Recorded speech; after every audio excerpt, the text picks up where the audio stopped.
Minha irmã incendiou a minha casa depois que eu me recusei a transferir a escritura para o nome dela. Meus pais imploraram para que eu retirasse as acusações porque ela tem um filho, mas o juiz não concordou, e assistir finalmente ela aprender que ações têm preços foi o único encerramento que eu já tive.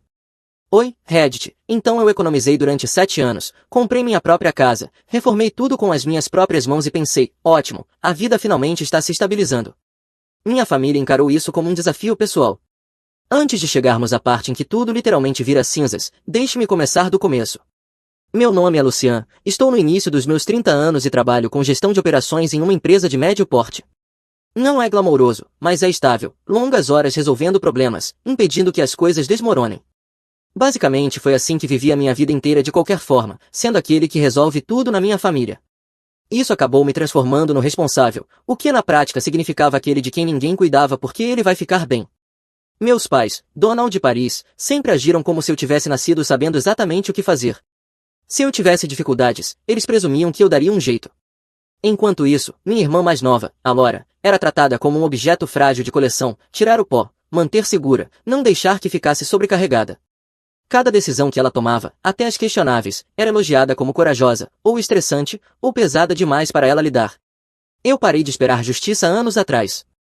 Depois de 7 anos economizando cada centavo possível, pulando férias, fazendo horas extras sempre que dava, finalmente comprei uma casa. Nada extravagante, apenas uma casa térrea de 3/4 na periferia da cidade. A maioria das pessoas teria desistido porque ela precisava de muito trabalho, mas eu sabia que poderia transformar aquilo em algo sólido se tivesse paciência. O lugar tinha tinta velha descascando como papel fino, pisos que pareciam ter sido arranhados por móveis de metal durante uma década e uma cozinha com armários tão empenados que dava para ver a luz do dia pelas frestas, mas era minha. Sem colegas de quarto, sem proprietários, sem paredes compartilhadas. Pela primeira vez, entrei em um espaço e senti não exatamente orgulho, mas alívio, como se anos comendo refeições baratas e consertando meu próprio carro finalmente começassem a significar alguma coisa. Reformar a casa virou meu segundo emprego em tempo integral. Eu trabalhava 10 horas, chegava em casa, trocava de camisa e mergulhava em qualquer problema que a casa jogasse em cima de mim. Assistia tutorial atrás de tutorial até meus olhos arderem. Algumas noites eu adormecia no chão com ferramentas espalhadas ao meu redor. Meus ombros doeram por semanas. Os fins de semana eram para projetos maiores, refazer o banheiro, raspar o linóleo antigo, consertar o deck afundado. Meu amigo Alonso vinha ajudar nas partes mais pesadas. Ele é meu melhor amigo desde o ensino médio e já viu o suficiente da minha família para entender por que eu sou do jeito que sou. Ele vivia brincando que a casa seria minha prova de sobrevivência depois de anos sendo o personagem de fundo da minha própria família. As palavras dele não estavam erradas. Quando finalmente convidei meus pais para verem o progresso, eles agiram orgulhosos daquele jeito contido que tem quando não querem fazer muito alarde. Meu pai olhou ao redor e disse que eu sempre fui habilidoso, como se fosse óbvio que eu reformaria uma casa inteira sozinho. Minha mãe sorriu e disse que estava bonito, não incrível, não impressionante, apenas bonito. Eles queriam o bem, eu sei que queriam, mas pareceu mais como se estivessem apenas marcando uma tarefa em uma lista. Se o mesmo trabalho tivesse vindo da Laura, eles teriam feito uma festa com decoração e discursos. Falando em Laura, meus pais ainda mencionam o casamento dela como se tivesse sido o grande evento da década. Já se passaram anos, mas eles falam disso o tempo todo, as cores, o local, o quão mágico foi, o quanto ficaram orgulhosos da filha. Só muito tempo depois eu percebi o quanto eles ajudaram a pagar.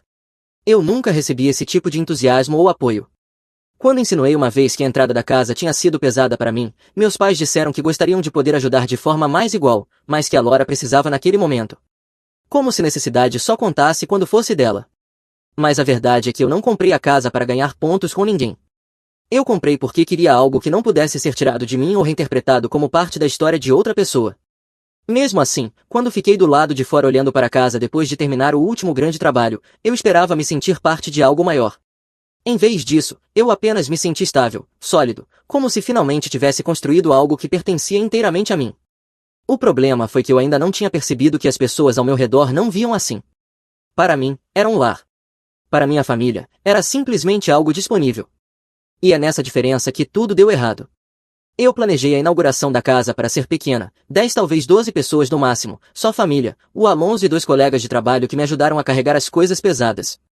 Nada sofisticado, pedi algumas pizzas, coloquei algumas cadeiras dobráveis porque os móveis da sala ainda não tinham chegado e imaginei que seria uma tarde simples em que as pessoas viriam o trabalho que eu tinha feito. A Laura apareceu 20 minutos mais cedo com 15 pessoas que eu não conhecia. Elas se espremiam pela porta da frente como se fosse um evento aberto. Mal tive tempo de processar aquilo antes de Paris bater palmas e dizer como era doce a Laura trazer energia extra de família. Eu abri a boca para dizer algo, mas Donald me cortou com "é família, pare de ser estranho, Lucian, mais gente significa mais amor." Não parecia amor, parecia um cerco. A Laura entrou como se fosse a anfitriã, não eu. Seu filho pequeno, Bentley, estava no colo dela, e imediatamente ela o soltou para correr pela casa. Os estranhos que ela trouxe andavam abrindo armários e elogiando coisas que não precisavam de elogios, como o interruptor da luz do corredor. O marido dela, Dario, entrou por último. Ele tinha aquela expressão que sempre usa, o queixo levemente erguido, os olhos examinando o ambiente como se estivesse avaliando um investimento empresarial no qual não colocou um centavo. Ele deu um aceno lento, como se aprovasse a planta da casa, o que me irritou mais do que eu esperava. Enquanto as pessoas se acomodavam, a Laura começou a fazer comentários que soavam como piadas, mas não funcionavam como tal. "Uau, Lucian, 3/4, o que exatamente você está planejando aqui? Um complexo de solteiro?" Eu forcei um pequeno sorriso. Ela continuou dizendo que era meio insano um homem sozinho com tanto espaço, perguntando o que eu faria, conversar com as paredes, e comentando que devia ser bom não ter responsabilidades de verdade. Algumas pessoas riram. Eu não. Donald entrou com a versão dele de comentário útil, dizendo que eu realmente tinha espaço sobrando e que a Laura só estava apontando o óbvio. Paris acrescentou a versão dela, dizendo que sempre falou que eu acabaria crescendo para algo assim quando finalmente me estabelecesse, que talvez isso me empurrasse a pensar no longo prazo. Eu não sabia o que responder. Eles fizeram parecer que eu tinha comprado um brinquedo em vez de um lar. Começamos o tour pela casa, o que eu ainda não queria fazer, mas a Laura insistiu. Ela caminhava na frente do grupo abrindo portas como se estivesse inspecionando uma propriedade que já fosse dela. Quando entrou no primeiro quarto, virou-se para o público e disse que aquilo seria perfeito para Bentley, comentando sobre a luz natural e dizendo que ele precisava de sol. Eu pisquei, achando que ela estava brincando. Ela não estava. Dario se apoiou na moldura da porta, sorrindo de lado como se tudo fizesse perfeito sentido para ele, e disse que conseguia ver aquilo atendendo muito bem às necessidades deles. As necessidades deles. Ele disse aquilo como se já tivesse se mudado. Alonso ficou ao meu lado o tempo todo, observando a cena se desenrolar com uma expressão tensa. Ele não estava errado. A Laura continuava tratando cada cômodo como se estivesse fazendo compras para uma criança. Ela nem se deu ao trabalho de supervisionar Bentley, que arrastava um brinquedo de plástico pelo piso de madeira que eu passei 3 fins de semana lixando e selando. Cada arranhão fazia meu estômago afundar. Ninguém o impediu, nem mesmo a Laura, que estava ocupada demais explicando como organizaria os móveis no futuro quarto de Bentley. Quando chegamos à cozinha, um dos convidados extras da Laura resolveu abrir a geladeira e perguntar se havia mais bebidas. Eu disse calmamente para ele parar de mexer nas minhas coisas. Em vez de pedir desculpas, ele riu e disse que a Laura tinha falado que aquele lugar basicamente era propriedade da família. Eu fiquei parado ali, sem saber se tinha ouvido errado. A Laura me lançou um olhar como se eu estivesse exagerando e disse para eu relaxar, que ninguém se importava com uma geladeira, que era só família. Alonso murmurou algo baixo que soou como um aviso. Quase pedi para ele repetir, mas o tour terminou e eu percebi que mal tinha falado durante tudo aquilo. O evento inteiro virou a Laura andando na frente, apontando, designando, redesenhando e agindo como se a casa fosse algum tipo de recurso comunitário que eu tinha egoistamente trancado. As pessoas mal tinham terminado a pizza quando a Laura bateu palmas alto o suficiente para cortar todas as conversas pela metade. Ela ficou no centro da minha sala como se fosse apresentar um seminário. Eu congelei no meio de uma frase, Alonso olhou do sofá e até alguns dos estranhos que ela trouxe ficaram em silêncio. A Laura sorriu demais. Eu não me movi. Eu não estava dando palco a ela, mas ela tomou mesmo assim. Eu tenho um plano, ela anunciou, tirando uma pasta de papel pardo de dentro da bolsa grande demais. Eu dei um passo à frente e perguntei um plano para quê, dizendo que aquilo era a inauguração da minha casa, não uma reunião de estratégia.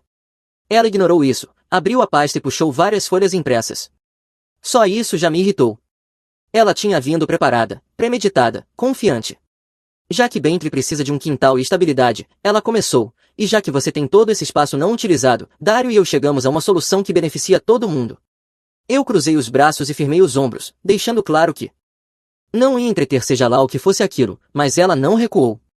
Pelo contrário, se endireitou como se esperasse aplausos. Você transfere a escritura para nós, ela disse como se estivesse pedindo uma xícara de açúcar. Faz mais sentido. Uma família jovem precisa de uma casa mais do que um homem solteiro. A sala ficou completamente silenciosa. Dario deu um passo ao lado dela, com as mãos nos bolsos, como se estivesse ali para negociar a fusão de duas empresas. Sua hipoteca não é absurda, ele disse, acenando na minha direção, é viável, e nós já mapeamos como vamos usar os cômodos. Eu o interrompi na hora, dizendo que ele estava falando como se fosse dono do lugar. Dário sorriu como se eu estivesse exagerando e disse que eles estavam sendo práticos, que eu era um homem adulto com quartos sobrando e que meu sobrinho realmente precisava do espaço. A Laura colocou outra folha sobre a mesa de centro e disse que era assim que funcionaria. Eu transferia a casa para eles e depois poderia alugar o apartamento do porão que eles iriam terminar. Seria perfeito para mim. A confiança na voz dela fez algo quente subir pela minha nuca. Eu cheguei mais perto, baixando a voz, mas sem suavizá-la, e disse que não iria alugar porcaria nenhuma de nenhum dos dois, que eu comprei aquela casa e reformei cada centímetro com minhas próprias mãos.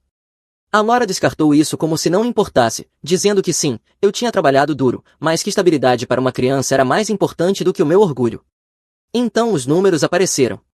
A Laura apontou para uma página com linhas destacadas. A hipoteca é o quê? Em torno de 11 por mês? Eu não respondi. Dário deu um passo à frente e disse que eles poderiam contribuir com 400, talvez 450 quando as coisas estivessem boas, e que eu cobriria o resto, já que ganho mais. Eu ri uma vez, seco e alto. Vocês querem que eu entregue minha casa e ainda pague a maior parte da hipoteca? A Laura nem piscou. Não é entregar, é contribuir com a sua família. Se você disser não, estará escolhendo dinheiro em vez de sangue. Desta vez eu não me contive. Você não vai me culpar emocionalmente dentro da minha própria sala. A Laura tentou sustentar o olhar, mas o meu não cedeu. Ela desviou o olhar primeiro. Do outro lado da sala, Donald pigarreou e deu um passo à frente como se quisesse parecer neutro. Vamos ouvir os dois lados. Eu o interrompi. Não existem dois lados. Existe a minha casa e eles tentando tomá-la. Paris entrou rápido, com as mãos erguidas como se fosse uma árbitra. Lucian, querido, fique calmo. Sua irmã só está tentando resolver um problema, não precisa ficar tão tenso. Eu encarei ela. Ela inventou um problema, e a solução dela é roubar a minha casa. Alonso se levantou do sofá, braços cruzados. Isso não é uma negociação, isso é roubo com etapas extras. Dário fungou e estufou o peito. Você não entende como funciona a lei imobiliária. Eu li que se você tem quartos sobrando e se recusa a ajudar a família, um tribunal pode. Alonso riu, seco e sem humor. Isso não é uma lei, isso é algo que você viu na internet. Os olhos de Dário piscaram como se tivesse sido pego colando numa prova. É algo que os tribunais analisam, negligência. Eu cortei. Não finja que sabe qualquer coisa sobre direito. Você baixou um PDF e agora acha que é juiz. O rosto de Alora se contraiu. Então você odeia o seu sobrinho, é isso? Você prefere deixar ele crescer num apartamento sem quintal do que nos apoiar. Você é sem coração. Eu dei um passo à frente, ficando por cima dela. Não use seu filho como escudo. Isso é sobre você querer algo que eu conquistei. A sala ficou em silêncio por um instante, todo mundo esperando para ver o que eu faria a seguir. A Laura olhou ao redor como se esperasse que alguém a apoiasse. Ninguém o fez, nem mesmo os convidados aleatórios que ela arrastou para lá. Eu apontei para a porta. Todos vocês, saiam agora. A Laura suspirou como se eu tivesse dado um tapa nela. Você está expulsando a sua própria família. Sim, eu disse, antes que tentem roubar mais alguma coisa. Dário murmurou algo baixo, mas não tentou discutir. Donald parecia chocado. Paris levou a mão à boca, mas eu não me importei. Alonso ficou ao meu lado como uma parede. Abri a porta mais, um a um, eles foram embora. Aquele foi o momento em que a casa deixou de parecer segura. E foi só o começo. Na manhã seguinte a expulsar todo mundo, meu telefone começou a vibrar antes mesmo de eu sair da cama. No começo achei que fosse Alonso perguntando se eu estava bem. Não era. Era Laura. Uma parede de mensagens encheu a tela, parágrafos, áudios, capturas de tela de coisas que eu nunca disse e longas viagens de culpa escritas como se ela estivesse fazendo teste para um monólogo dramático. Ela nem tentou esconder os insultos. Você não é um homem de verdade se não consegue ajudar a própria família. Você só se importa com dinheiro, é frio e egoísta. Dentro merece coisa melhor do que um tio como você. Ela alternava entre me ameaçar, chorar digitalmente com emojis tristes e me dar lições sobre o que significa ser um irmão. Não havia pausa entre as mensagens, apenas notificações constantes. Então Dário começou. O tom dele não era de raiva, era presunçoso, como se achasse que minha reação da noite anterior tivesse sido apenas um pequeno obstáculo. Avise quando estiver pronto para ter uma conversa madura. Podemos acertar os termos do aluguel quando você se acalmar. Vou começar a procurar empreiteiros para o porão. Não se preocupe, vou escolher uns acessíveis. Ele escrevia como se Já fosse dono do lugar. Eu bloqueei o número dele. Ele arrumou outro para me mandar mensagem. Chegou até a me enviar um e-mail com uma lista de melhorias sugeridas que ele queria que eu começasse antes de eles fazerem a transição. Eu não respondi a nenhum dos dois. Ao meio-dia, a Laura mudou de estratégia e levou a briga para o público. Ela postou nas redes sociais dizendo que eu expulsei uma mãe e seu bebê na frente de testemunhas e que eu valorizo quartos vazios mais do que a família. Pessoas que não sabiam da situação comentavam corações e mensagens de força nos posts dela. Ela ainda publicou algumas fotos de dentro da minha casa nos comentários.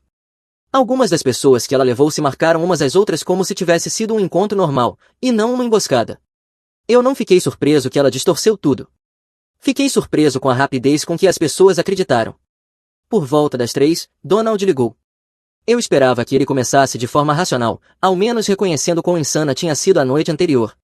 Em vez disso, ele suspirou como se eu tivesse causado tudo.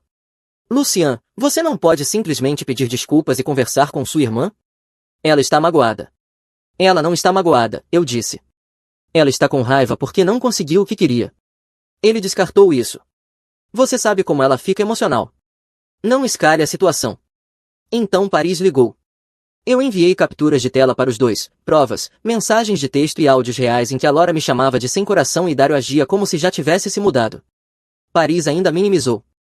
Donald interrompeu dizendo que eu estava sendo orgulhoso, que sempre fico preso às minhas ideias, que eu deveria ser a pessoa maior. Eu quase ri. Ela tentou tomar a minha casa. Como é que eu sou o problema? Nenhum dos dois respondeu. Naquela noite, Alonso veio até aqui. Mostrei a ele todas as mensagens. Ele não amenizou nada. Isso é assédio, ele disse. Você precisa documentar tudo, capturas de tela, horários, tudo. E melhorar sua segurança. Pessoas assim não param só porque ficam envergonhadas.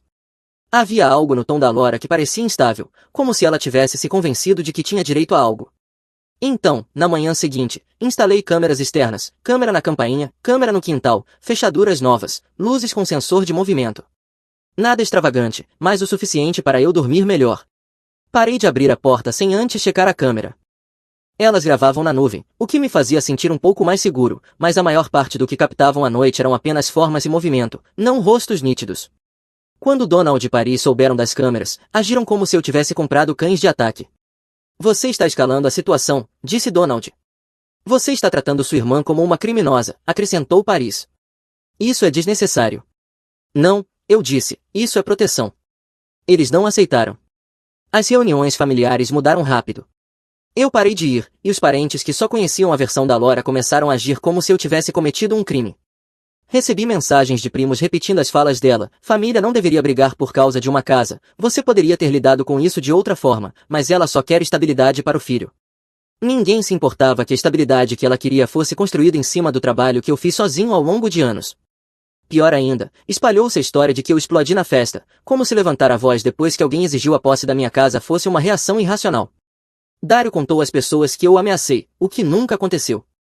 Eu não ameacei machucá-lo, não fiz nenhuma promessa violenta como ele dizia por aí. Eu apenas o confrontei e mandei sair, só isso. No fim da semana, parecia que metade da minha família tinha virado uma câmara de eco da Laura. Alonso, porém, permaneceu firme. Todos os dias ele me lembrava de não cair em armadilhas cheias de emojis ou mensagens manipuladoras. Ele me dizia para salvar tudo e manter a calma por fora. Pessoas assim usam o caos como alavanca, ele disse, não dê mais munição. Eu tentei, mas cada dia parecia um novo nível de desrespeito, uma nova acusação, uma nova tentativa de me fazer sentir culpa por não entregar algo que construí com as próprias mãos. Eu já tinha uma viagem de trabalho planejada para a semana seguinte. Deveria ser uma conferência simples de 3 dias fora do estado. Em vez disso, eu saí com uma tensão pesada no peito. Na manhã em que fui embora, ao trancar a porta atrás de mim, encarei a casa, a minha casa.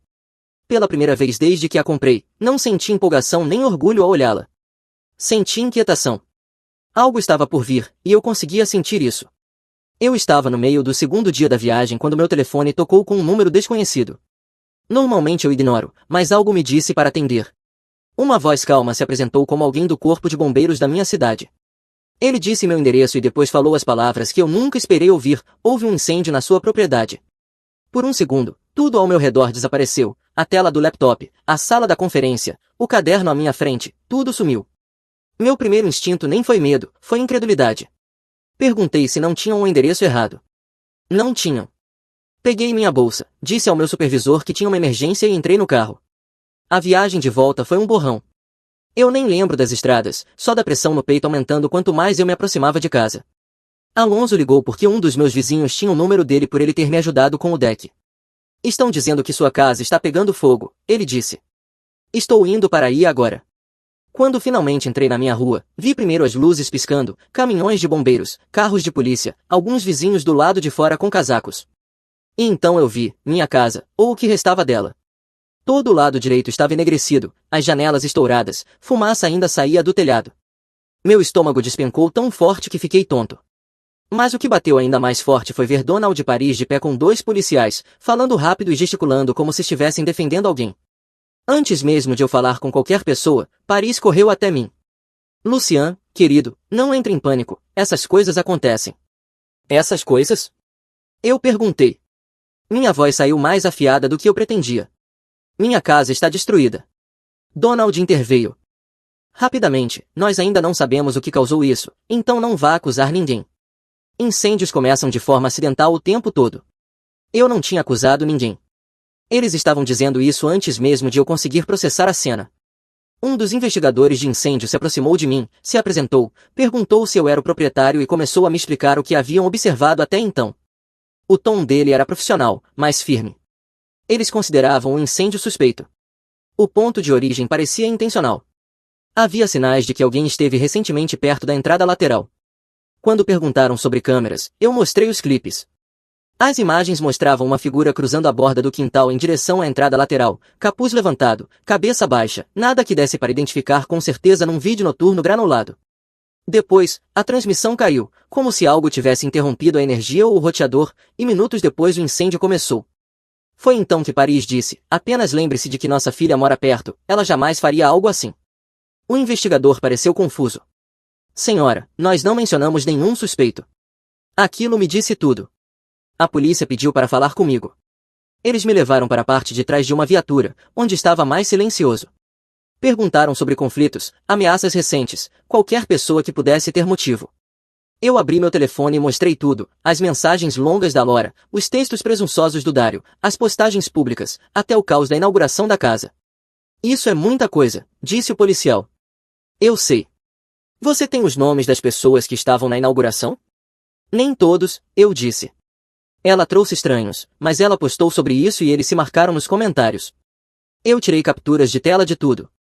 Eles fotografaram a tela do meu telefone, fizeram perguntas adicionais e anotaram tudo com cuidado. Quando caminhei de volta em direção à calçada, notei a Laura a alguns metros de distância, braços cruzados, olhos vermelhos como se tivesse chorado. Ela não estava sendo interrogada. Ela não parecia abalada com o incêndio.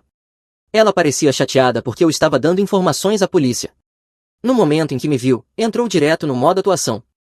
Eu não acredito que você está deixando eles pensarem que eu tive qualquer coisa a ver com isso, ela disse com a voz tremendo. Eu sou sua irmã, eu sou mãe, por que eu faria algo para te machucar? Eu não disse que ela tinha feito nada, não insinuei nada, mas ela reagiu como se já tivesse sido acusada. Dário estava ao lado dela, tentando parecer controlado. Você precisa ter cuidado com o que está dizendo aos policiais, ele me disse. Você está emocional, não quer criar uma versão falsa dos acontecimentos. Eu encarei ele.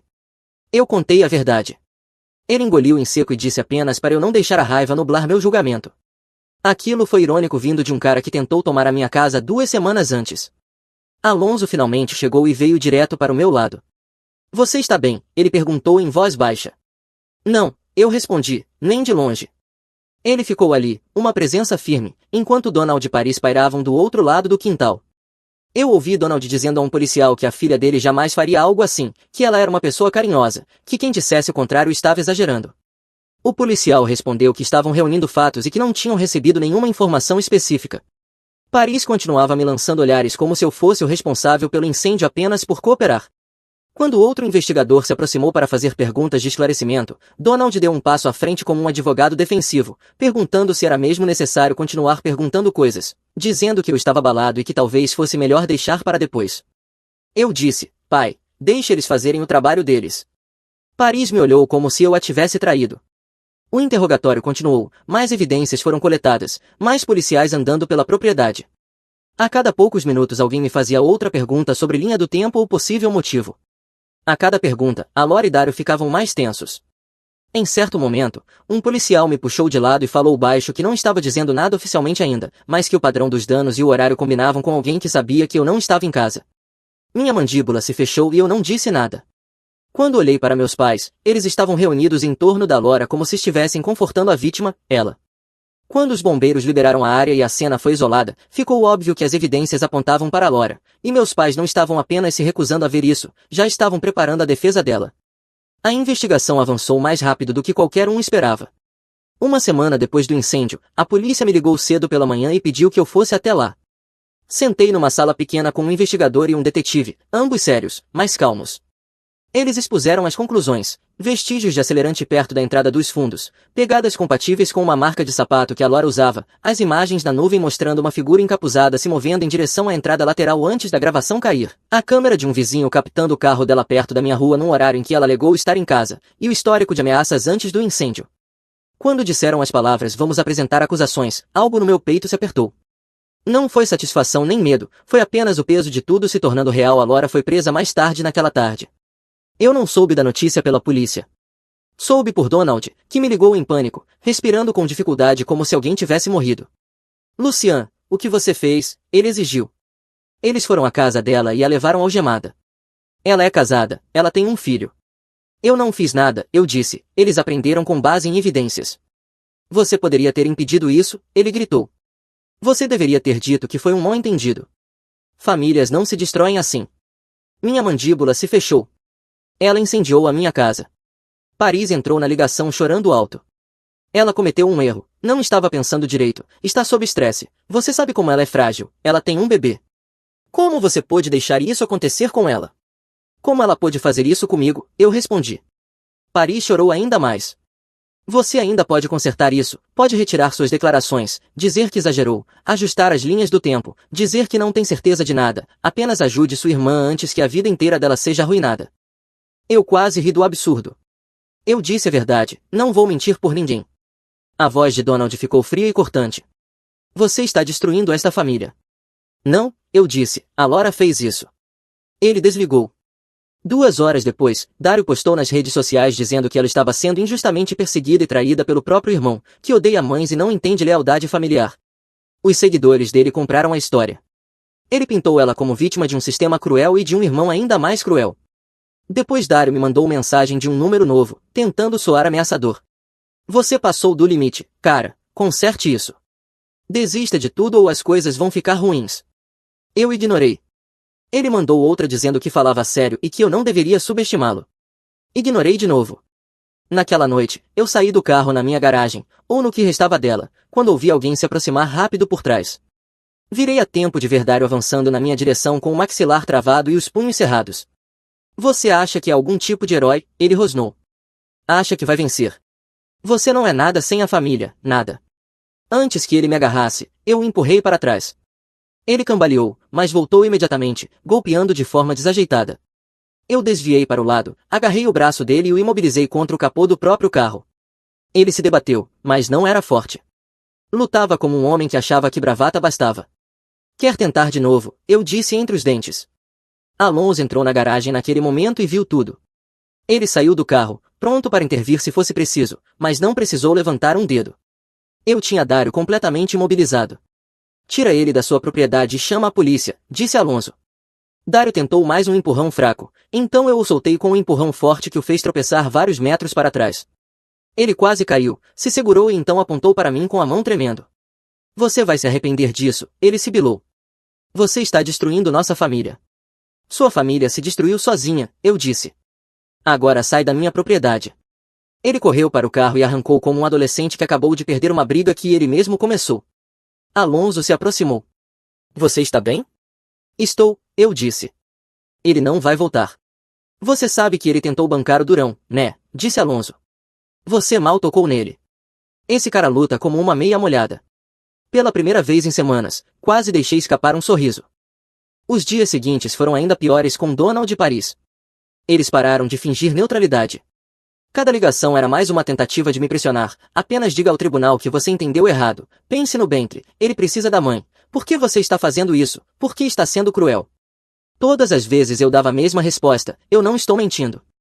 Paris chorava em todas as ligações, Donald gritava em todas, ambos me culpavam por tudo, mas Alonso permaneceu firme durante tudo isso. Você não está fazendo isso com ela, ele continuava me lembrando. Ela fez isso consigo mesma, ela é responsável pelas próprias escolhas, você só está dizendo a verdade. Isso foi o que me manteve com os pés no chão. Os fatos não mudam só porque as pessoas choram por causa deles. À medida que o processo avançava, meus pais ficaram mais frios, mensagens mais curtas, ligações mais curtas, mais acusações. Não demorou para o tom mudar de súplica para ressentimento, como se me odiassem por eu não me sacrificar por Alora do jeito que esperavam. Numa noite, depois de mais uma mensagem de Paris me chamando de sem coração, eu finalmente entendi algo que já deveria ter sido óbvio há muito tempo. Eu não estava perdendo apenas uma irmã, estava perdendo meus pais também. O tribunal não foi rápido, não foi satisfatório, não foi nada parecido com o que as pessoas imaginam. Foi papelada, salas de espera, ligações, reuniões com advogados e audiências curtas onde tudo parecia pesado demais para o pouco tempo disponível. Mas, eventualmente, o caso avançou e, eventualmente, a verdade cercou a Laura por todos os lados. O acordo veio em pleno verão. A acusação a qual ela se declarou culpada não foi a mais pesada possível, porque a casa estava desocupada e ela não tinha antecedentes. O promotor ofereceu um acordo que garantia restituição e evitava um julgamento. O juiz suspendeu a pena de prisão com a condição de que ela pagasse, cumprisse as exigências, permanecesse sem infrações e a advertiu formalmente de que qualquer violação transformaria aquilo em uma sentença. Ela aceitou. Não houve discurso dramático, nenhuma tentativa final de negar, nenhum colapso emocional público, apenas uma admissão silenciosa das acusações, porque as provas eram claras demais para contestar. A sentença incluiu liberdade condicional, aconselhamento obrigatório, serviço comunitário e algo que realmente importava, restituição determinada pelo tribunal. Ela devia dezenas de milhares em danos. O valor não foi aleatório, estava ligado à investigação do incêndio, à avaliação do seguro e ao custo da destruição que ela causou. A restituição foi estruturada em um plano de pagamento de longo prazo que ela não poderia evitar, com penhora de salário, retenção de restituições de impostos e restrições financeiras. Foi a única vez que senti que o tribunal reconheceu o que eu perdi. Além disso, o seguro me compensou, e eles não brincaram em serviço. Cobriram moradia temporária, perda de bens pessoais, estimativas de reconstrução estrutural, remoção de entulho e parte do custo de reposição dos itens que eu havia comprado durante as reformas. Eles não me entregaram um único cheque gigante. O dinheiro inicial cobriu moradia temporária e perdas imediatas.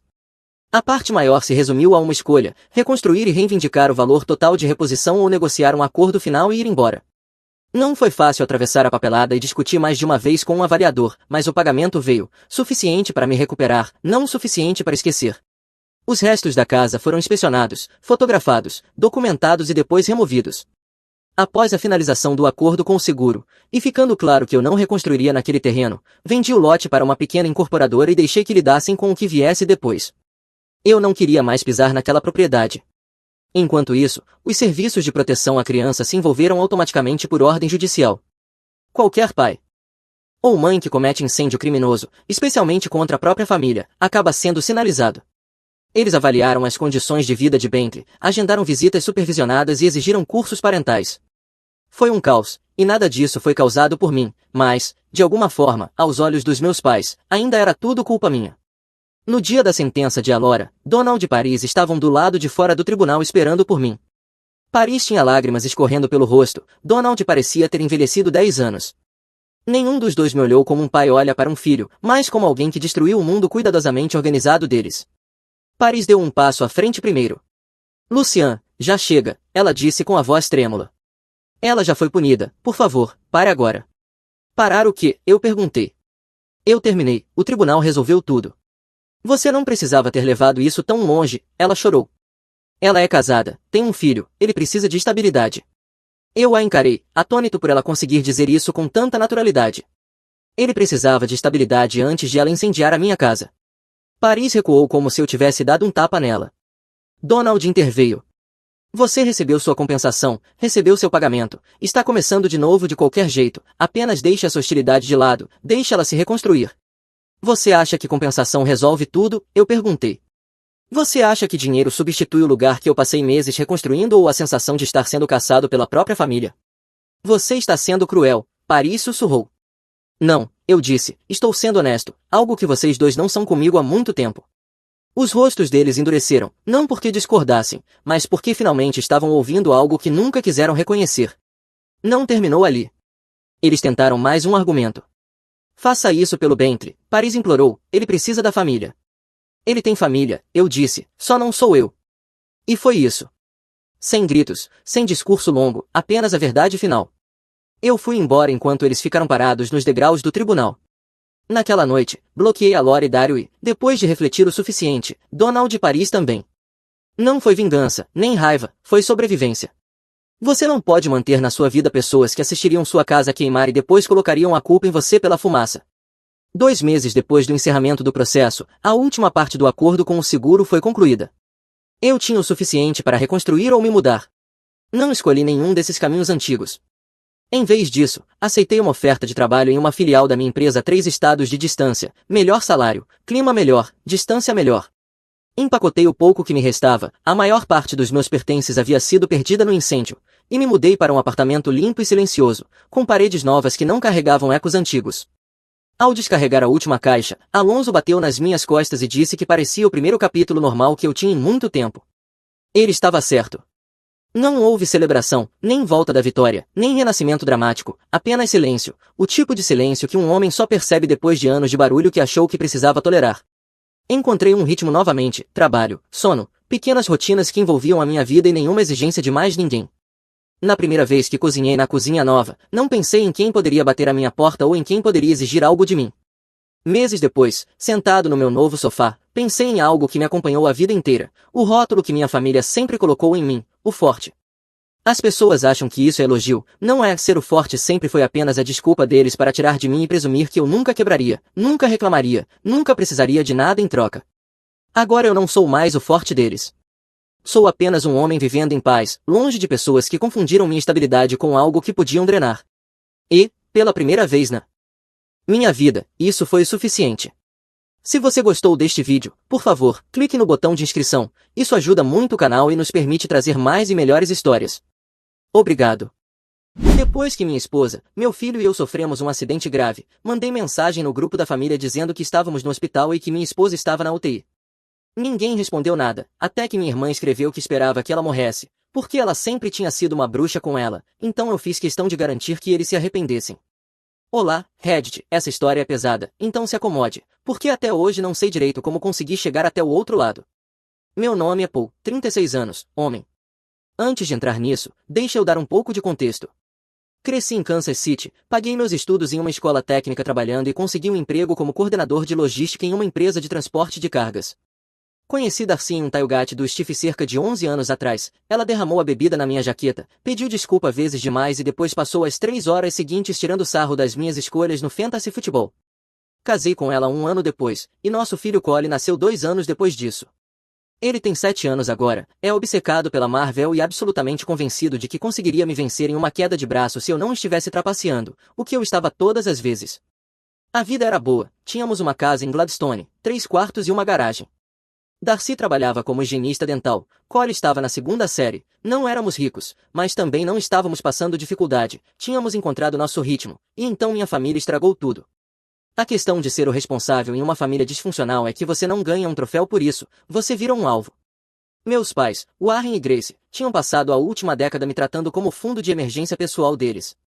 Minha irmã Haley, 3 anos mais nova e de alguma forma infinitamente mais mimada, vinha surfando essa mesma onda desde que percebeu que eu sempre a tiraria do aperto. 3 anos atrás, quando a cirurgia nas costas do meu pai o deixou incapaz de trabalhar e os hábitos de consumo da minha mãe não diminuíram, comecei a pagar a hipoteca deles temporariamente.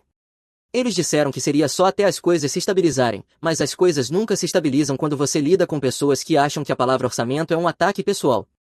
Então continuei pagando, e quando o banco começou a ameaçar a execução da hipoteca porque eles tinham deixado de pagar 3 parcelas antes de eu me envolver, fiz algo estúpido, refinanciei tudo no meu nome e assumi a hipoteca por completo. Meus pais assinaram uma escritura de renúncia transferindo a propriedade para mim, porque o crédito deles estava destruído e era a única forma de salvar a casa. Eles deveriam me pagar aluguel, mas nunca pagaram, nenhuma vez sequer, e mesmo assim deixei que ficassem lá porque família, não é? Essa decisão acabaria voltando para me morder. O melhor de tudo é que, enquanto eu cobria a hipoteca deles, Haley sempre tinha dinheiro para fins de semana em spas, minha mãe postou fotos de férias 3 vezes naquele ano, meu pai comprou um cortador de grama novo daqueles de montar, mas dinheiro de aluguel para mim nunca aparecia. Eles só continuavam dizendo mês que vem, até que mês que vem deixou de significar qualquer coisa. Mas naquela tarde de domingo em outubro, eu não estava pensando em hipotecas, escrituras ou meus parentes parasitas, eu estava pensando no campo de abóboras. Cole vinha implorando para ir havia semanas, um dos colegas de classe tinha postado fotos, e de repente, era tudo de que ele falava. Darcy e eu decidimos fazer disso um dia inteiro, dirigir até a fazenda, deixar ele escolher uma abóbora, pegar um pouco de cidra, talvez entrar em um labirinto de milho se tivéssemos energia, coisas simples de família. Cole estava no banco de trás, já debatendo qual formato de abóbora era superior, redonda ou alta. Darcy estava mexendo no celular, procurando o horário de funcionamento da fazenda, e eu dirigi ouvindo metade de cada coisa. Aproveitando aquele domingo preguiçoso. Nunca chegamos ao campo de abóboras. O cruzamento ficava a 4 quarteirões da nossa casa, o sinal abriu, eu avancei, e então tudo saiu do eixo. O SUV veio pela esquerda, avançou o sinal vermelho a pelo menos 50, eu o vi talvez por uma fração de segundo antes do impacto. Metal gritando, vidro estilhaçando, a caminhonete girando de lado como se não fossemos nada. Ouvi Darcy gritar, ouvi Cole ficar em silêncio, e então tudo escureceu. Quando abri os olhos, fumaça entrava pelo para-brisa rachado, minha porta estava esmagada para dentro, prendendo minha perna esquerda. O airbag tinha inflado e murchado, deixando aquele cheiro químico que queimava minha garganta. Virei a cabeça e vi Darcy caída contra a porta dela, sangue escorrendo pelo lado do rosto, ela não se mexia. Cole estava no banco de trás, olhos abertos, olhando para o nada, não chorava, não gritava, apenas estava congelado. Tentei alcançar Darcy, não consegui, minha perna estava presa e algo no meu peito parecia errado, provavelmente costelas quebradas. Eu continuava chamando o nome dela, ela não respondia. O cara que bateu em nós cambaleou para fora do SUV, eu conseguia vê-lo pelo que restou da minha janela, ele balançava como se estivesse em um barco em mar agitado. Olhou para o desastre que tinha causado, para o metal fumegante e o vidro quebrado, murmurou algo que não conseguia ouvir e então realmente começou a ir embora, simplesmente virou as costas e foi em direção à calçada, como se pudesse desaparecer na multidão e fingir que nada daquilo tinha acontecido. Um homem da casa da esquina atravessou o gramado correndo e o derrubou com uma entrada digna de Linebacker, prendeu o sujeito na grama e o segurou ali enquanto outra pessoa ligava para 911. O motorista gritava algo sobre processos, advogados e como aquilo não era culpa dele, e mesmo de dentro da minha caminhonete retorcida eu conseguia ouvir a fala arrastada na voz dele. Descobri depois que a polícia disse que ele falhou em todos os testes de sobriedade que fizeram. As sirenes começaram a uivar à distância e pareceu que se passaram horas até que eles chegassem. Os paramédicos tiveram de me cortar para fora da caminhonete usando o desencarcerador, as mandíbulas da vida, e eu lembro do som, aquele zumbido agudo do metal sendo forçado a se separar, enquanto o tempo todo eu esticava o pescoço para ver o que estavam fazendo com a Darcy. Eles se moveram rápido, colocaram ela em uma prancha, começaram um soro, alguém disse algo sobre hemorragia interna e possível trauma craniano. Eu tentei ir até ela, tentei passar pelo paramédico que estava cuidando da minha perna, e ele me empurrou de volta para baixo dizendo, Senhor, eu preciso que você fique parado. Essa é a minha esposa, eu sei, eles estão cuidando dela, mas eu preciso de você aqui comigo, ficando parado, você tem um filho naquela ambulância que precisa do pai dele consciente, está me ouvindo. Eles levaram o Cole em uma ambulância separada, e ele ainda não tinha dito uma palavra.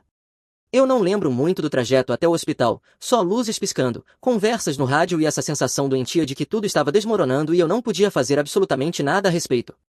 No pronto-socorro nos separaram, eu em uma sala, o Cole em outra, e a Darcy foi levada às pressas para a cirurgia. O médico me disse que ela tinha o baço rompido e possível inchaço no cérebro, que precisariam operar imediatamente e que as próximas horas seriam críticas.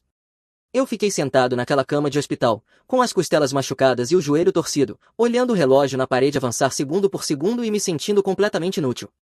Uma enfermeira trouxe o Cole para me ver por volta da 3ª hora, ele ainda não falava, apenas sentou na cadeira ao lado da minha cama segurando um dinossauro de pelúcia que alguém tinha dado a ele, encarando o chão.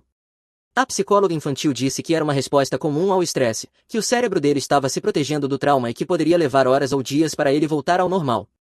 Por volta das 4 da tarde, enquanto minha esposa estava em cirurgia e meu filho sentava ao meu lado como um fantasma, eu peguei o celular e digitei uma mensagem no grupo da família dizendo que estávamos no hospital por causa de um acidente grave, que a Darcy estava em cirurgia e o Cole em choque, e que eu atualizaria quando soubesse mais. Enviei, entregue, lida por 4 pessoas. Em menos de 10 minutos, silêncio, nenhuma resposta sequer. Eu não esperava que largassem tudo, de verdade não, mas eu esperava alguma coisa, uma mensagem dizendo espero que ela fique bem, uma ligação perguntando em qual hospital estávamos, até um emoji de coração idiota teria sido melhor do que nada, mas o chat continuou morto. No começo achei que talvez estivessem ocupados, depois lembrei que dia era, minha sobrinha Ruby estava tendo a festa de aniversário dela. A Hailey vinha postando sobre isso havia semanas, fazendo questão de que todo mundo soubesse quanto esforço ela estava colocando, o quão caro era o bolo, como tinha contratado uma imitadora de princesa da Disney de verdade. Eu tinha sido convidado, obviamente, mas já tínhamos planejado o passeio ao campo de abóboras, e sinceramente, eu não estava com vontade de passar 3 horas vendo minha irmã se banhar em atenção enquanto o marido dela, o Todd, ficava parado com cara de quem preferia estar em qualquer outro lugar. Eu tinha deixado um presente mais cedo naquela semana, uma boneca que a Ruby estava pedindo, e achei que isso era suficiente. A cirurgia durou 6 horas, 6 horas sentado naquela sala, observando Cole aos poucos voltar a si, esperando que alguém de roupa cirúrgica atravessasse a porta com notícias, e toda vez que passos se aproximavam meu coração disparava. Durante a quarta hora, uma enfermeira entrou para checar o Cole e perguntou se havia alguém para quem ela pudesse ligar por mim, família, amigos, qualquer um. Eu mostrei meu celular, o grupo da família, minha mensagem ali parada, e ela disse que algumas pessoas não valem a espera. Ainda durante a quarta hora, eu abri o Instagram e lá estavam eles, meus pais, minha irmã, minhas sobrinhas, todos sorrindo ao redor de uma mesa coberta de glacê rosa e glitter, meu pai usando uma tiara de plástico como algum tipo de rei de brincadeira, minha mãe segurando um pedaço de bolo, posando para a câmera com aquele sorriso falso que ela sempre usava em fotos, a Hailey abraçada, a imitadora da princesa como se fossem velhas amigas. Todo mundo marcando todo mundo, postando stories, todos claramente, obviamente, inegavelmente com os celulares na mão. Eu passei pelos stories, vi meu pai fazendo alguma dança idiota que rendeu várias reações de risada, vi minha mãe levantar um copo para a câmera, vi a Hailey postar uma selfie com a legenda melhor mãe do mundo e sem emojis de coração. Eles tinham visto minha mensagem, cada um deles. Na seção de comentários, pessoas parabenizando a Hailey pela festa, minha mãe respondendo com emojis de coração para todos, meu pai se marcando nas fotos, ativo, tudo isso enquanto minha mensagem permanecia lá no grupo da família, lida, ignorada, e eles tinham escolhido uma festa de aniversário em vez do próprio sangue. Eu larguei o celular e não toquei nele de novo por horas. O cirurgião finalmente entrou por volta das 10 da noite, a Darcy tinha sobrevivido, o baço tinha sido removido, mas eles tinham estancado o sangramento, o inchaço no cérebro era leve e estava respondendo bem ao tratamento. Ela estava na UTI, sedada, estável, mas em estado crítico, e as próximas 48 horas diriam mais. Perguntei se podia vê-la, disseram que ainda não, talvez no dia seguinte. O Cole adormeceu na cadeira ao meu lado, ainda segurando o dinossauro de pelúcia. Eu observei a respiração dele e tentei não pensar em quão perto estivemos de perder tudo. Na manhã seguinte, meu amigo Vince apareceu. Vince e eu trabalhávamos juntos havia quase uma década, um cara grande, ex-linha ofensiva da Universidade do Missouri. Ele soube do acidente e dirigiu direto para o hospital. Entrou no meu quarto carregando um saco de burritos de café da manhã e disse que eu parecia um lixo, largando o saco na mesa. Eu agradeci e disse que me sentia pior. Ele perguntou se minha família já tinha aparecido, eu apenas balancei a cabeça, ele me encarou por um segundo e então, mais baixo, perguntou se nenhum deles tinha lido a mensagem. Eu disse que os 4 tinham lido, todos eles, e nada. O Vince não disse mais nada, apenas puxou uma cadeira e começou a desempacotar os burritos inteiros. Ele ficou por 3 horas, me ajudou a levar o Cole até a lanchonete e ficou com ele enquanto eu finalmente pude ver a Darcy na UTI. Ela estava ligada a máquinas, tubos por todo lado, o rosto pálido e machucado, mas ela respirava, o coração dela batia, ela estava viva. Eu segurei a mão dela e disse que estava ali, não sei se ela ouviu. No terceiro dia, meu pai finalmente ligou. Eu estava no quarto da Darcy quando o celular vibrou, vi o nome dele e senti meu maxilar se contrair. Saí para o corredor e atendi. Finalmente, ele disse, tenho tentado falar com você. Eu respondi que estava no hospital com minha esposa, que estava na UTI. Houve silêncio, então ele disse, certo, e como isso está indo? Foi isso, essa foi a versão dele de preocupação, como se eu estivesse atualizando ele sobre uma reforma em casa. Ela quase morreu, pai, mas ela não morreu, olha, o pagamento da hipoteca vence na sexta-feira e estamos em falta, sua mãe precisa dos remédios dela e a Hailey tem contas, você está falando sério agora, você sempre ajuda, é isso que você faz. Eu desliguei sem dizer mais nenhuma palavra. Naquela noite, depois que o Cole finalmente adormeceu na cama improvisada que montaram para ele, eu fiquei sentado no escuro e tomei uma decisão, eu tinha terminado, eles queriam me tratar como se eu não importasse, tudo bem, eles estavam prestes a aprender como era a vida sem mim.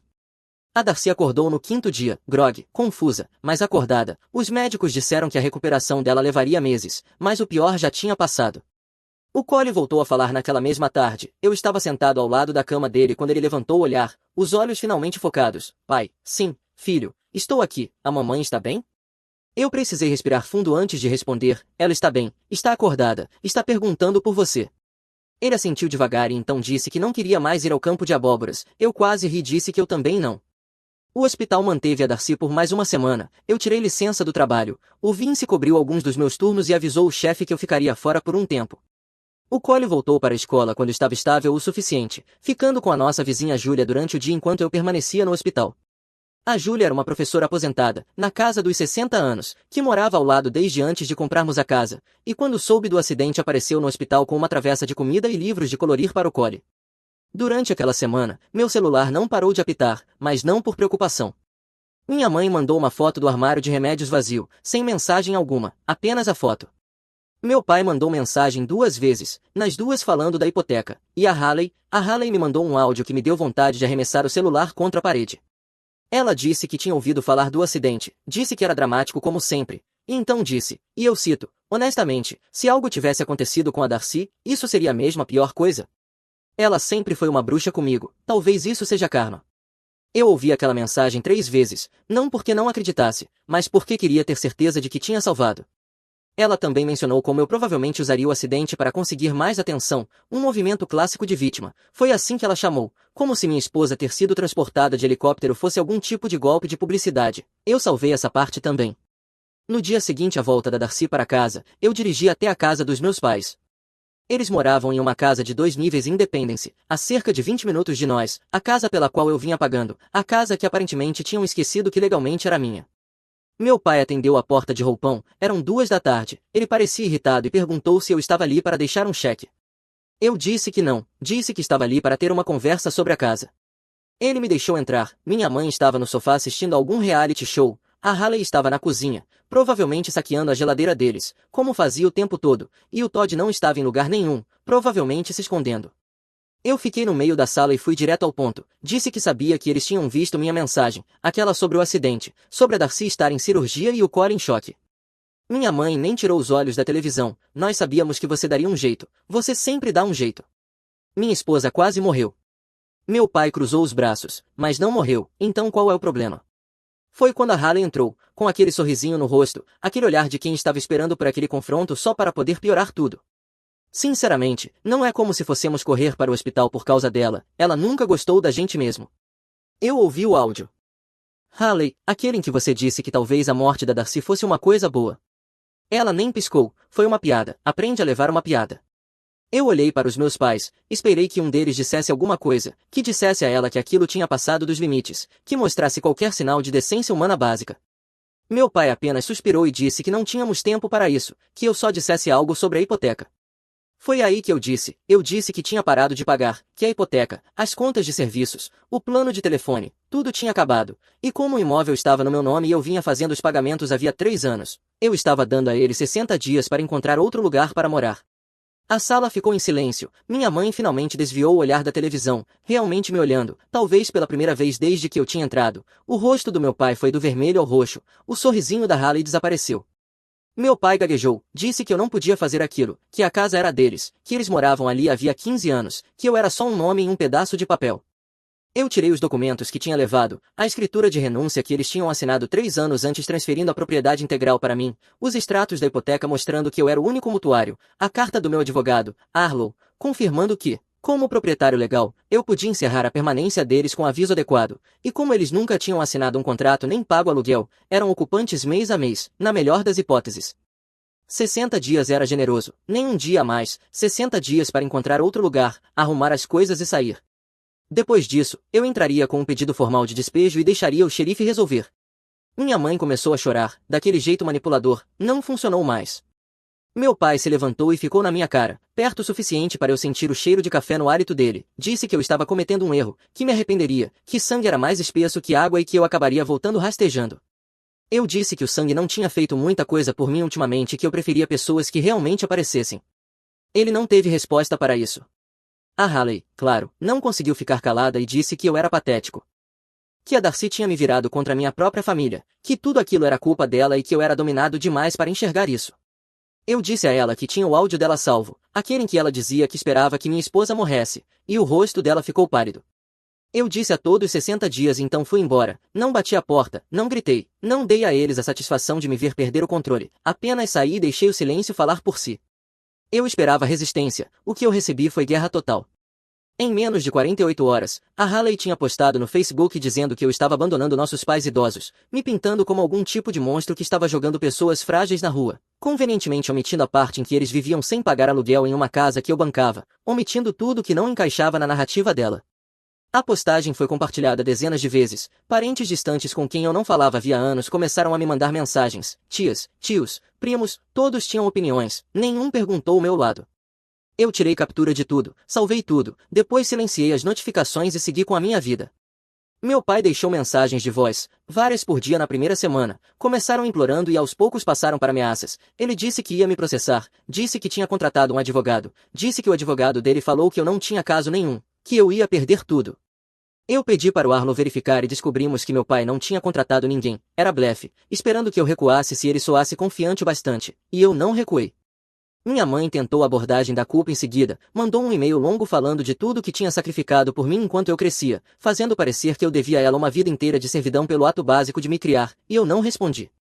O Vince veio no fim de semana seguinte para me ajudar a instalar câmeras de segurança. Ele tinha visto o drama no Facebook, acompanhado os comentários e estava preocupado que as coisas escalassem ainda mais. Colocamos câmeras na porta da frente, na porta dos fundos, na garagem e na entrada da garagem. Ligamos tudo a um aplicativo no meu celular para que eu pudesse verificar de qualquer lugar, uma decisão inteligente e essencial, como acabou se mostrando. O Vince também sugeriu que eu começasse a documentar tudo, datas, horários, capturas de tela, gravações, manter tudo em uma pasta. Ele tinha passado por um divórcio complicado e aprendido que memória não é prova, tribunais querem papel. Eu comecei a montar esse rastro de documentação naquela mesma noite. 3 dias depois, a Haley apareceu sem avisar. Era uma noite de quarta-feira. A Darcy estava descansando no quarto. O Cole fazia a lição de casa na mesa da cozinha. Eu estava preparando o jantar quando a campainha tocou. Abri a porta e encontrei a Haley parada na varanda com as duas filhas dela, Ruby e Sophie, de 8 e 5 anos. As duas pareciam confusas e cansadas. A Haley parecia furiosa, cabelo bagunçado, maquiagem borrada. Aquele olhar selvagem nos olhos que significava que ela estava completamente fora de controle ou muito desesperada. Fique com elas, eu tenho para onde ir. Não, com licença, eu disse não, pegue suas filhas e vá embora. Ela riu, uma risada amarga e feia. Você já fez isso antes, vai fazer de novo. Você não tem coragem de levar nada até o fim. Tenta comigo. Ela me encarou por um segundo, como se estivesse esperando que eu cedesse. Quando eu não cedi, ela se virou, entrou no carro e foi embora, não olhou para trás, não hesitou, simplesmente deixou as filhas ali paradas na minha varanda, como pacotes que estava largando. Então eu peguei o celular e liguei para a polícia, expliquei a situação, disse que minha irmã tinha abandonado filhos menores de idade na minha propriedade sem consentimento e que eu precisava de um policial para registrar o ocorrido. Eu deixei as meninas entrarem porque estava esfriando, fiz macarrão com queijo e coloquei um filme. O policial chegou cerca de 40 minutos depois, anotou meu depoimento, tirou fotos e perguntou se eu queria prestar queixa por abandono de menores, e eu disse que sim. Ele pareceu surpreso, disse que a maioria das pessoas não leva isso adiante, costuma deixar passar, e eu disse que tinha terminado de deixar as coisas passarem. O policial balançou a cabeça quando expliquei a situação, disse que via isso mais do que as pessoas imaginam, pais usando filhos como peões, irmãos que acham que regras não se aplicam a eles. Ele fez anotações extras e disse que esse caso tinha fundamento. Eles localizaram a Haley em um restaurante em Westport. Ela estava lá havia 2 horas quando a polícia chegou. Aparentemente fez um escândalo. Acusou os policiais de assédio. Me acusou de exagerar. Fez uma cena completa. Ela foi autuada por colocar menores em risco, e as meninas foram levadas temporariamente por uma assistente social enquanto Todd era contatado. Ele buscou as filhas na delegacia, com aparência de choque. A Haley me ligou naquela noite gritando, disse que eu tinha arruinado a vida dela, que os filhos dela estavam traumatizados por minha causa, que nunca me perdoaria. Eu disse que ela foi quem os deixou em uma varanda e foi embora, e ela desligou. No dia seguinte, meu pai apareceu na minha casa, eu o vi entrar na garagem pela janela da sala, disse a Darcy para ficar no quarto com o Cole para não sair por nada do que ouvisse. Eu encontrei meu pai na varanda antes que ele pudesse bater, ele parecia mais velho do que eu lembrava, mais bravo, começou a gritar antes que eu pudesse dizer qualquer coisa, você arruinou a vida dela, da sua própria irmã, a polícia levou os filhos dela. Ela os deixou na minha varanda, ela foi embora porque precisava de um tempo. Por que você cortou todo mundo e ela está lidando com isso? Ela deixou as próprias filhas sozinhas, isso é responsabilidade dela. Ele deu um passo à frente, ficou na minha cara. Você não é mais meu filho, está me ouvindo. Você está morto para essa família.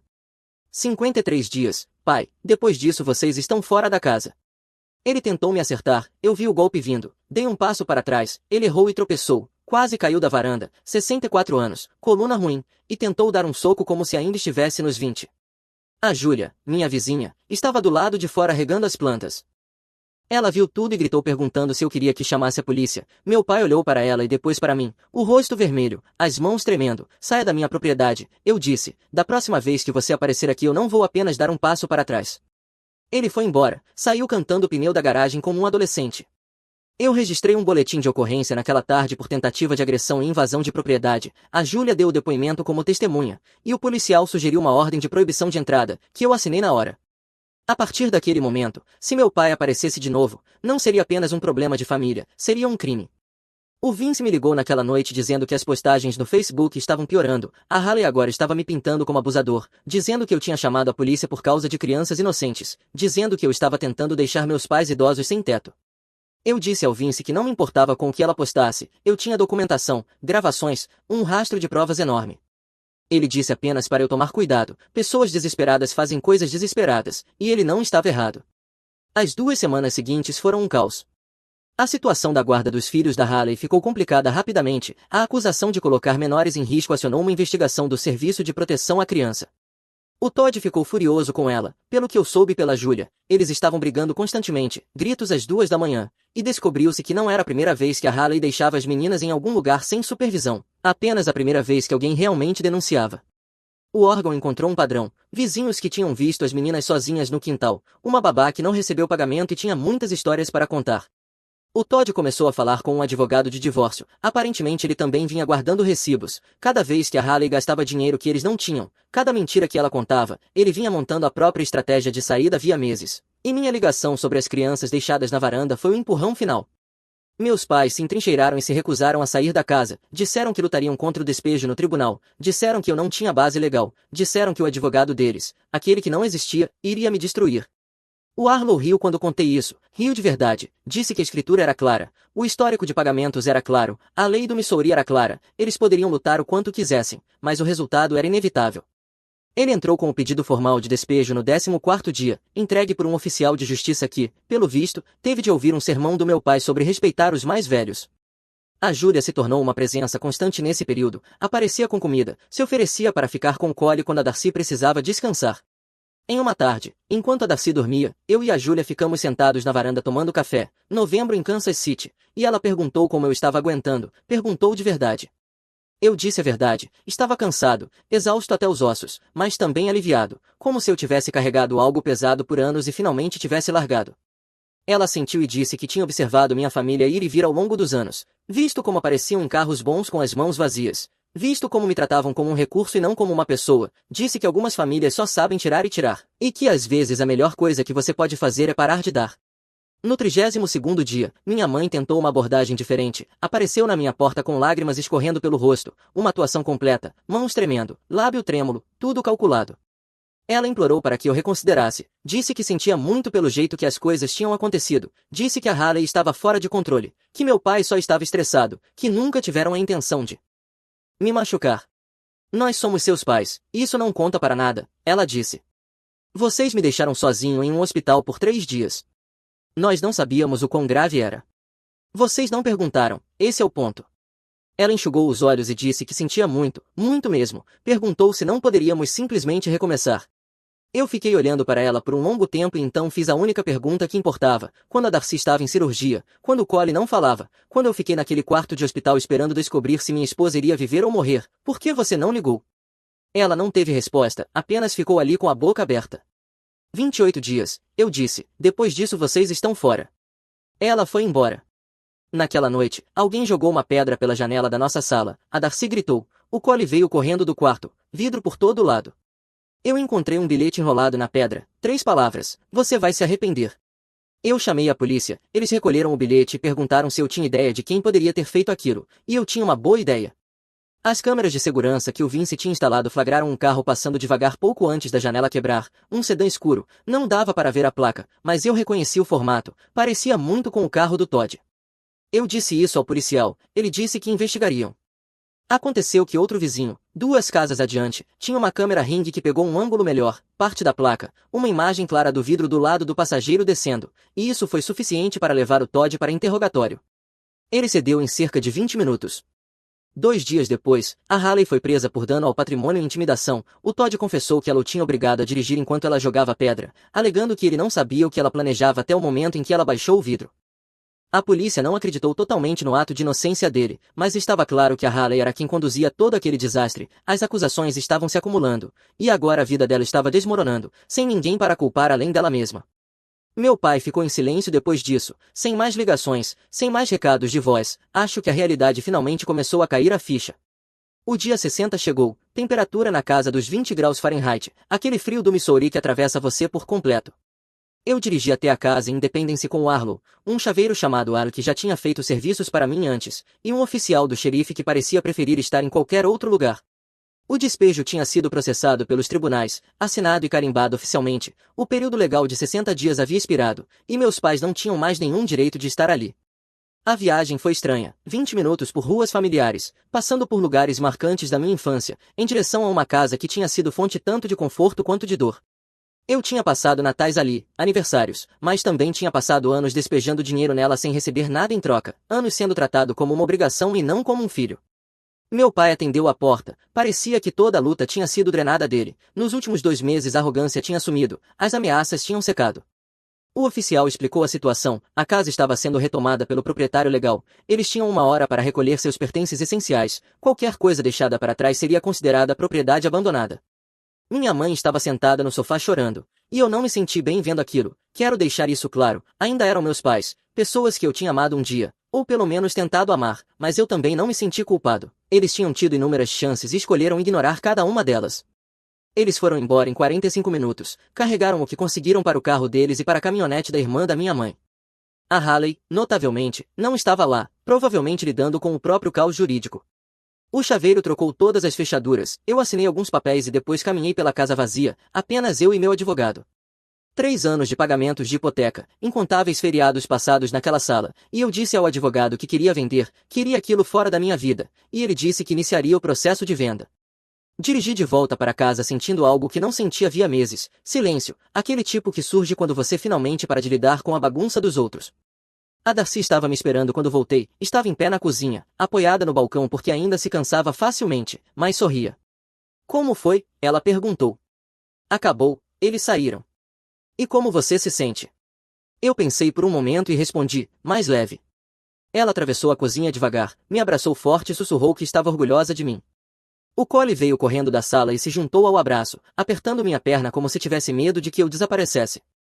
Ficamos ali por um bom tempo, nós 3, na nossa casa, na nossa vida, finalmente livres. A casa em Independence foi vendida em fevereiro, venda rápida para comprador à vista, 20 mil acima do valor pedido, meu advogado cuidou de toda a papelada, e eu nem passei lá para ver o fechamento.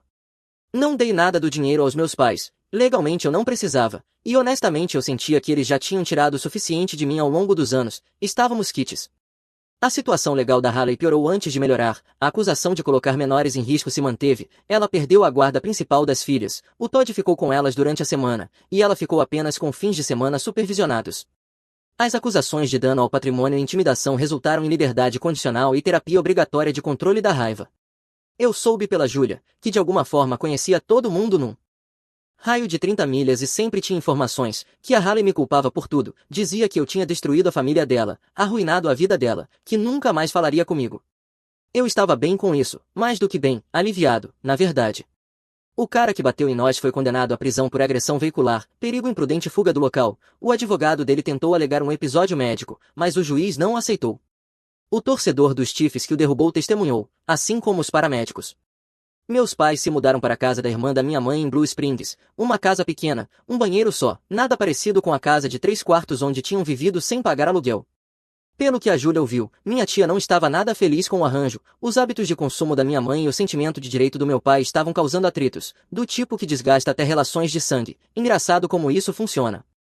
A saúde do meu pai piorou depois da mudança, provavelmente estresse, eu não acompanhei, não mandei cartões, não liguei em feriados, eles tinham feito a escolha deles quando ignoraram aquela mensagem, quando decidiram que eu não era nada além de um caixa eletrônico com pulso. Quando você fecha uma porta dessas, ela permanece fechada. O que eu acompanhei foi a minha própria família. A recuperação da Darcy levou quase um ano inteiro. Fisioterapia 3 vezes por semana no começo, depois 2, depois uma. No verão ela voltou a trabalhar meio período, no outono já estava em tempo integral. O Corey se recuperou mais rápido do que nós dois. Crianças são assim. Ele voltou aos dinossauros, aos desafios de queda de braço, às perguntas intermináveis sobre tudo. Ele não perguntava muito sobre os avós, e quando perguntava, nós dizíamos a verdade em termos adequados à idade. Às vezes as pessoas fazem escolhas ruins, às vezes você precisa se proteger de quem te machuca, mesmo que seja família, e ele parecia entender. O Vince virou presença constante nos nossos churrascos de fim de semana, trazia comida, piadas ruins e qualquer namorada que estivesse vendo naquele mês, o Cole adorava ele e o chamava de tio Vince. A Júlia continuou sendo nossa vizinha, nossa amiga, nosso apoio, cuidava do Cole quando precisávamos sair, levava sopa quando a Darcy fez a cirurgia final para remover tecido cicatricial, e acabou se tornando, em muitos sentidos, mais família do que minha família biológica jamais foi. A primavera veio, depois o verão, depois o outono de novo, um ano inteiro desde o acidente. No aniversário da data, a Darcy e eu deixamos o Cole na casa da Júlia e fomos jantar só nós dois, um lugar bom no centro, do tipo que nunca frequentávamos porque quem tem tempo. Conversamos sobre tudo, menos sobre o acidente. Em certo momento, a Darcy estendeu a mão sobre a mesa e segurou a minha. Você está bem? Ela perguntou. Estou, eu acho que finalmente estou. Ela sorriu e agradeceu por eu ter me posicionado, por ter escolhido nós. Dirigimos para casa pelas ruas silenciosas, com as janelas abertas. O Cole dormia quando o buscamos. Eu o carreguei para dentro, o coloquei na cama e fiquei parado na porta do quarto olhando para ele. Sem mais culpa, sem mais exigências, sem mais ser o plano reserva de pessoas que só lembravam que eu existia quando precisavam de algo, apenas paz, e sinceramente, eu tive que lutar por isso, tive que estabelecer limites e realmente fazê-los valer, mesmo quando machucava. Algumas pessoas passam a vida inteira esperando que a família apareça, eu parei de esperar e construí algo real com as pessoas que realmente importavam, e entendi que família não é sobre sangue, é sobre quem fica, quem aparece quando as coisas ficam difíceis, quem escolhe você pelo que você é, não pelo que você pode fazer por elas. Minha família nunca entendeu isso, e eu terminei de tentar explicar. Se você gostou deste vídeo, por favor aperte o botão de se inscrever, isso ajuda muito o canal e nos permite trazer mais e melhores histórias. Obrigado.